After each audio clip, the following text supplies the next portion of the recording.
Shalom Ubracha, poursuivons aujourd'hui avec la 6e Mishnah du 8e Pérec. La Mishnah nous dit tout ce que nous avons vu jusque-là dans la Mishnah précédente, quelle est la quantité de nourriture qu'on donnera à un pauvre du Maaser Ani. Comme nous l'avons vu, tant de blé, tant d'orge, tant d'épaule, tant de figues, de vin, d'huile. La Mishnah nous dit Midazo Amura ba Kohanim balvim ba Israélim. Ça concerne les Kohanim, les Lévim, les Israélim, c'est-à-dire le Kohen qui va donner du Maaser Ani, qui va partager, ou les Lévim, ou à Israël, pas moins que la quantité que nous avons vue dans la 5e Mishnah. Mais Hayam Atzil, dans le cas où un homme ne veut pas tout donner aux pauvres, il veut garder une partie du Maaser Ani pour les pauvres de sa famille. Il ne veut pas distribuer à tous les pauvres qui se présentent à lui, il veut garder pour des membres de sa famille qui sont pauvres. Il a le droit donc de garder une partie. Que devra-t-il faire? Alors notel merza ve notel merza. Il a le droit de prendre la moitié, de mettre de côté pour les donner cette moitié-là aux pauvres de sa famille.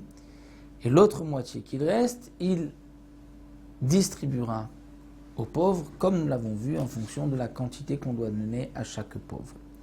Mais si ayalo davar moat, si après avoir pris une moitié pour les pauvres de sa famille, il lui reste un tout petit peu de récolte, il n'a pas de quoi donner à chaque pauvre une quantité nécessaire, alors noten lifnem vechalkimnem. Il posera devant eux, et c'est aux pauvres de partager entre eux ce qui reste, étant donné que là, il ne peut pas donner à chacun une portion, une quantité suffisante. Donc là, il posera et ce sont les pauvres qui se serviront et qui prendront chacun en fonction de ce qu'il pourra prendre.